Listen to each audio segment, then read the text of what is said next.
प्रधानमंत्री नरेंद्र मोदी इस वक्त लोकसभा में मिडिल ईस्ट में युद्ध को लेकर देश को संबोधित कर रहे हैं। पीएम कह रहे हैं पश्चिम एशिया की हालत चिंताजनक है। वहीं इसके साथ साथ पीएम ने यह भी कहा कि युद्ध का पूरे विश्व की अर्थव्यवस्था पर बुरा असर पड़ा है। प्रधानमंत्री ने अपने संबोधन में भी कहा कि युद्ध का जल्द से जल्द हल निकलना चाहिए। युद्ध की वजह से कई अप्रत्याशित चुनौतियां सामने आ गई हैं। कच्चे तेल और गैस का बड़ा हिस्सा मिडिल ईस्ट से आता है और संसद से एकजुट आवाज दुनिया में जानी चाहिए। निरंतर प्रयास किए जा रहे हैं। सरकार इसके शॉर्ट टर्म, मीडियम टर्म और लॉन्ग टर्म ऐसे हर असर के लिए एक रणनीति के साथ काम कर रही है। आज भारत की इकोनॉमी के फंडामेंटल्स मजबूत है। इससे भी देश को बहुत मदद मिली है। हम हर सेक्टर के स्टेक होल्डर्स के साथ चर्चा कर रहे हैं। प्रधानमंत्री ने कहा कि 1 करोड़ भारतीय खाड़ी देशों में रहते हैं। 3,75,000 भारतीय सुरक्षित वापस भारत लौट आए हैं। हमारी कोशिश है कि तेल गैस का संकट पैदा ना हो। इसके लिए हर कोशिशें भारत सरकार की तरफ से की जा रही हैं।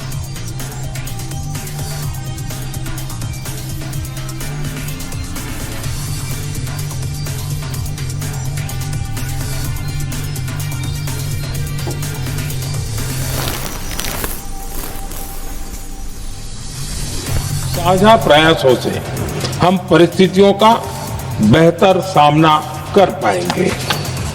माननीय अध्यक्ष जी, एक बड़ा सवाल ये है कि युद्ध का खेती पर क्या प्रभाव होगा। देश के किसानों ने हमारे अन्न के भंडार भर रखे हैं, इसलिए भारत के पास पर्याप्त खाद्यान्न है। हमारा ये भी प्रयास है कि खरीफ सीजन की ठीक से बुआई हो सके।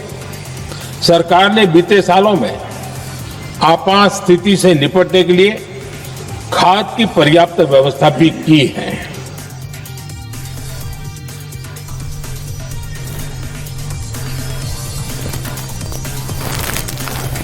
लोकसभा में इस वक्त प्रधानमंत्री नरेंद्र मोदी संबोधित कर रहे हैं। मिडिल ईस्ट में इस वक्त जिस तरीके से युद्ध की स्थिति बनी हुई है, युद्ध को 23 दिन बीत गए हैं और लगातार ये भारत के लिए भी एक चुनौती बन गया है कि किस तरीके से गैस और तेल का संकट जो इस वक्त चल रहा है पूरे विश्व में, खासतौर पर अब जो भारत पर भी इसका असर पड़ रहा है, उससे कैसे निपटा जाए। प्रधानमंत्री ने कहा कि 1 करोड़ भारतीय खाड़ी देशों में रहते हैं और उनमें से 3,75,000 भारतीयों को सुरक्षित वापस लाया जा चुका है। भारत वो लौट चुके हैं। और साथ ही प्रधानमंत्री ने यह भी कहा कि हमारी कोशिश है कि तेल गैस का संकट पैदा ना हो। बिजलीकरण से भी काफी डीजल बच रहा है।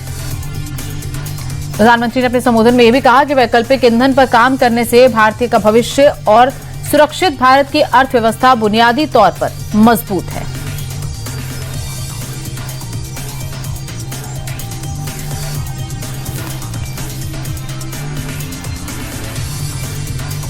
और कल प्रधानमंत्री का संबोधन राज्यसभा में भी होगा। दरअसल कल शाम को प्रधानमंत्री की तरफ से सीसीएस की बैठक बुलाई गई थी। लगातार जिस तरीके से स्थिति बनी हुई है मिडिल ईस्ट में, उसके बाद सरकार की तरफ से कई कदम उठाए जा रहे हैं और प्रधानमंत्री का ये संबोधन कई उन सवालों को क्लैरिटी देगा जो लोगों की तरफ से, विपक्ष की तरफ से उठाए जा रहे थे कि आखिर इन हालातों से भारत किस तरीके से निपटेगा। प्रधानमंत्री अपने संबोधन में भी कह रहे हैं कि भारत अपने दोस्तों के साथ लगातार बात कर रहा है। होर्मुज़ स्ट्रेट में फंसे कई जहाज भारत आ चुके हैं। भारत ने अपने इथेनॉल क्षमता में बढ़ोतरी की है। इथेनॉल के कारण 4.5 करोड़ बैरल कम तेल मंगाना पड़ता है। लॉन्ग टर्म और शॉर्ट टर्म प्लान पर काम हो रहा है, तो अल्टरनेटिव्स भी देखे जा रहे हैं। सरकार की तरफ से लगातार प्रेस कॉन्फ्रेंसेस करके ये जानकारी भी दी जा रही है कि सरकार क्या कदम उठा रही है। एलपीजी की किल्लत चल रही है, हालांकि उससे निपटने के लिए अब प्रोडक्शन जो भारत पे कंपनियां हैं उनकी तरफ से भी बढ़ाया जा रहा है। और इसके साथ साथ जो तेल के टैंकर्स हैं वो भी स्ट्रेट ऑफ होर्मुज़ को पार करके पहुंच रहे हैं।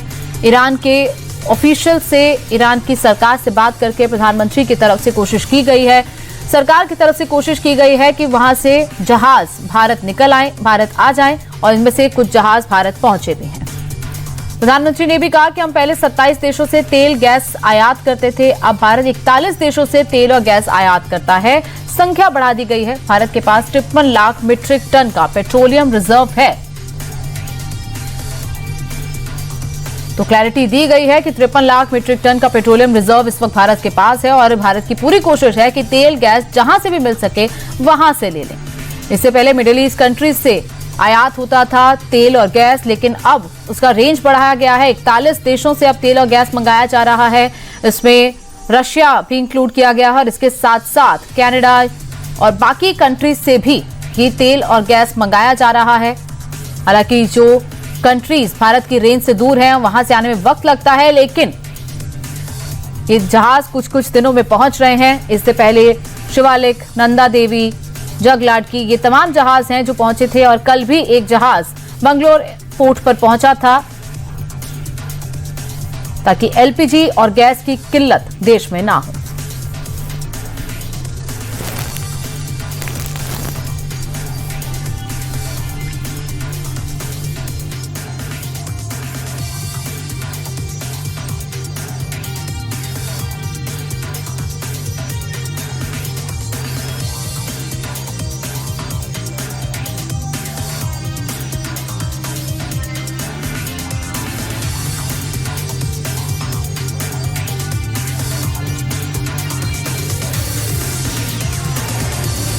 गोवर्धन योजना के तहत देश में आज 200 कॉम्प्रेस्ड बायोगैस प्लांट भी काम करना शुरू कर चुके हैं।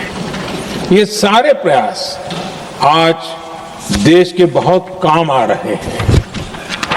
सरकार ने भविष्य की तैयारी और बढ़ाते हुए शांति एक्ट माध्यम से देश में न्यूक्लियर एनर्जी के उत्पादन को भी प्रोत्साहित किया है।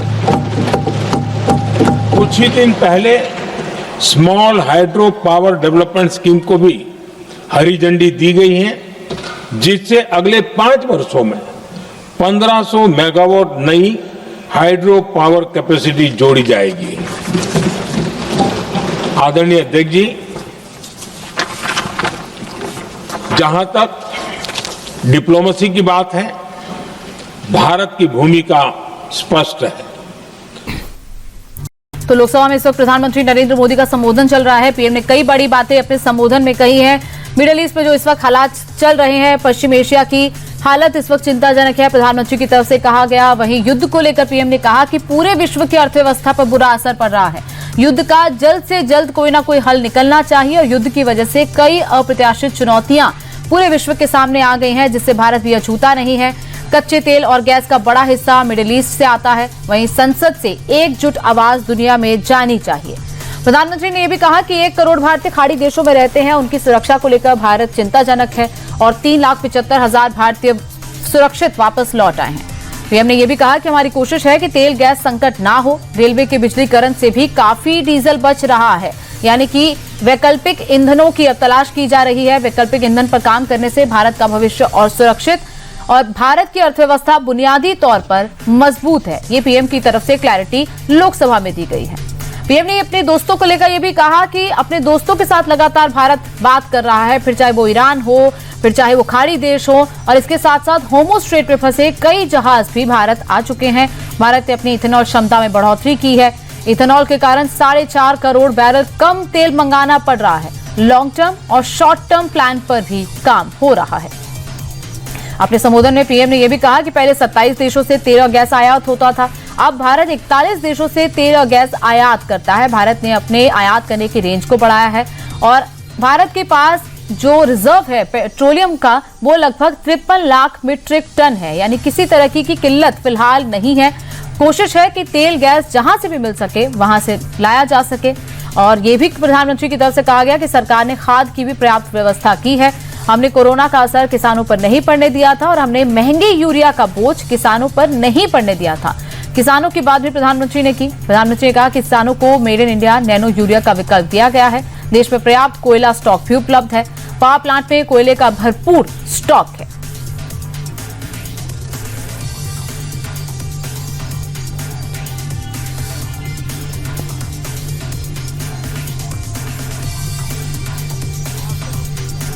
उनका प्रभाव लंबे समय तक बने रहने की आशंका है।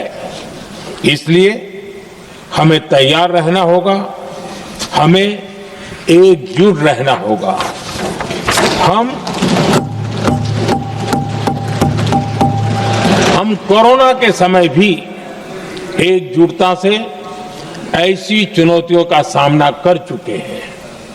अब हमें फिर से उसी तरह तैयार रहने की आवश्यकता है। धीरज के साथ, संयम के साथ, शांत मन से हमें हर चुनौती का मुकाबला करना है और यही हमारी पहचान है, यही हमारी ताकत है। और हां, हमें बहुत सावधान और सतर्क भी रहना है। हालात का फायदा उठाने वाले। पीएम ने यह भी कहा कि युद्ध को लेकर भारत ने गहरी चिंता जताई है। मेरी दुनिया के नेताओं से तनाव खत्म करने की अपील है। भारत शांति चाहता है। होमोस्टेट का बंद होना अस्वीकार्य है। भारत हमेशा मानवता के पक्ष में आवाज उठाता रहा है। युद्ध किसी भी तरह मानवता के हित में नहीं है।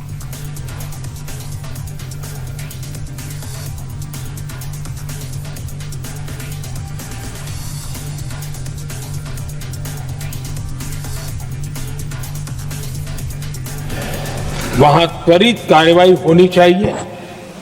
देश की हर सरकार और देश का हर नागरिक जब मिलकर चलेंगे तो हम हर चुनौती को चुनौती दे सकते हैं।